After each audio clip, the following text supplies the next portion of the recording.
तो आपका ये फर्स्ट नंबर की होती है आयरन ऑक्साइड Fe2O3 है ना, और Al को पढ़ते हैं एल्यूमिनियम, और रिएक्शन करके क्या बनाया, एल्यूमिनियम ऑक्साइड बनाया और आयरन को अलग कर दिया। मतलब यहाँ विस्थापन अवक्रिया हुई। कौन सी अवक्रिया हुई? विस्थापन अवक्रिया। तो विस्थापन अवक्रिया किसे कहते हैं, इसकी वीडियो भी हम डाल चुके हैं, तो विस्थापन अवक्रिया को एक बार फिर समझ लो। मतलब अधिक क्रियाशील तत्व किसी जलीय यौगिक में से कम क्रियाशील तत्व को क्या कर देता है, विस्थापित कर देता है, उसे हम क्या कहते हैं, विस्थापन अवक्रिया कहते हैं। तो यहाँ पर कह रहा है ऊपर दी गई अवक्रिया किस प्रकार की होगी, और ये ओटी आपकी 2020 में सप्लीमेंट्री में आई थी, पूरक लिखा है मतलब सप्लीमेंट्री में। विकल्प है संयोजन अवक्रिया, संयोजन अवक्रिया है नहीं, द्विविस्थापन अवक्रिया, यहाँ 2 बार विस्थापन नहीं हो रहा है, एक ही बार डिस्प्लेसमेंट हो रहा है, और ये वियोजन अवक्रिया ये भी नहीं है। तो आपका यहाँ डी नंबर का आंसर बिल्कुल एकदम सही है, विस्थापन अवक्रिया। ठीक है, अब नेक्स्ट है सबसे अधिक क्रियाशील धातु है, ये ओटी आपके 2022 में आई थी, तो इसका आंसर नेहा देगी। नेहा बताइए सबसे अधिक क्रियाशील धातु कौन सी है? ए करके सोडियम, बी करके एल्यूमिनियम, सी करके सिल्वर और डी करके कॉपर। कौन सी है? सोडियम। ठीक, तो आपको मैं बता दूं सोडियम एक सबसे अधिक क्रियाशील धातु है। इसको सुरक्षित रखने के लिए हमें मिट्टी की तेल में रखना पड़ता है। ठीक है, अगर इसको हम बाहर वायुमंडल में रख दे तो जहां पर नमी मिल जाएगी ये तुरंत आग पकड़ लेता है। ठीक है, तो ये सबसे अधिक क्रियाशील धातु है, तो इसलिए हम इसको बचाने के लिए किस में रखा जाता है? मिट्टी के तेल में। केरोसिन कहते हैं, घासलेट भी गुजरात में बोलते हैं। ठीक, नेक्स्ट है थर्ड नंबर की होती है आपकी मुकलन। एक चीज और बता दें, मुकलन की जगह कभी कभी आपको मुकुलरी लिखा मिलेगा। तो मुकलन द्वारा अलैंगिक जनन किसमें होता है? मुकलन द्वारा अलैंगिक जनन किसमें होता है? ये भी 2022 में ओटी आई है आपकी। तो इसका आंसर सुन लो, पहले विकल्प सुन लो तब हम आपसे आंसर पूछेंगे।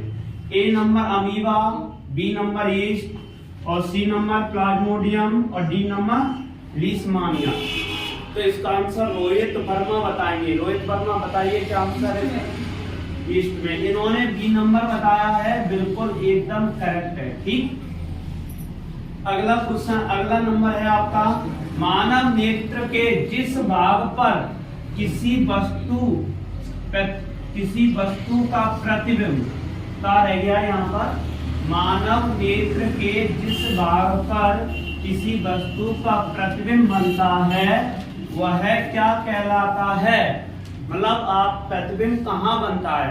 और ये क्वेश्चन 2019 और 22 में, हाँ एक चीज और बता दें, ये साइंस में कंपटीशन में भी आ जाता है। ये क्वेश्चन बहुत मोस्ट इंपोर्टेंट है, ये भी कंपटीशन में आता है, चाहे आप रेलवे का दो, एयरफोर्स का दो, आप कोई भी एग्जाम देने जाओ तो उसमें भी ये कंपटीशन में पूछा जाता है। ठीक है, तो आपका है कॉर्निया, परितारिका, पुतली और डी नंबर का है दृष्टिपटल। तो खुशबू नरवरिया जी बताएंगे कि इसका आंसर क्या है। तो हमारा प्रतिबिंब कहाँ बनता है? हमारे नेत्र में दृष्टिपटल पर बनता है। ध्यान रखना, दृष्टिपटल आप 11 यूनिट में जाके नेत्र का नामांकित चित्र देखना, तो पीछे रेटिना है, रेटिना ही दृष्टिपटल। ठीक, तो अपना दृष्टिपटल पर ही क्या बनता है? प्रतिबिंब बनता है, इमेज बनता है। ठीक है, अब पांचवा है लोहे चूर्ण पर तनु हाइड्रोक्लोरिक अम्ल डालने से क्या होता है? ये 2022 में भी ये ओटी आई है। तो आपको बता दें लोहा चूर्ण मतलब लोहा का संकेत क्या है? Fe, और तनु हाइड्रोक्लोरिक अम्ल, हाइड्रोक्लोरिक अम्ल को HCl लिखते हैं। ठीक है, तो मैं बताता हूं, ये हमने क्या लिया, हाइड्रोक्लोरिक का हमने ये विलयन लिया, HCl लिया, और इसमें हमने आयरन का चूर्ण बनाकर डाल दिया। ठीक है, तो यहाँ पर क्या होगा, रिएक्शन होगी। आयरन क्या करेगा, आयरन हाइड्रोजन को डिस्प्लेसमेंट कर देगा, क्योंकि आयरन सबसे अधिक क्रियाशील तत्व है। तो जब हाइड्रोजन को डिस्प्लेसमेंट करने के बाद ये क्या बनाएगा, आयरन क्लोराइड बनाएगा। क्या बनाएगा, आयरन क्लोराइड, और हाइड्रोजन गैस को बाहर निकालेगा। ठीक है, किसको बाहर निकालेगा, हाइड्रोजन गैस। तो ऑप्शन देखो, हाइड्रोजन गैस एवं आयरन क्लोराइड बनाता है। तो हमारा इसमें ए नंबर का आंसर बिल्कुल सही है। बी नंबर देख लेते हैं, क्लोरीन गैस एवं आयरन हाइड्रोक्साइड, ये तो बिल्कुल गलत है। आयरन लवण और जल बनता है, नहीं बनता है, ये भी कोई अभिक्रिया नहीं करता, ये भी। वीडियो आपको अच्छी लगी हो तो कमेंट जरूर कीजिए। ठीक।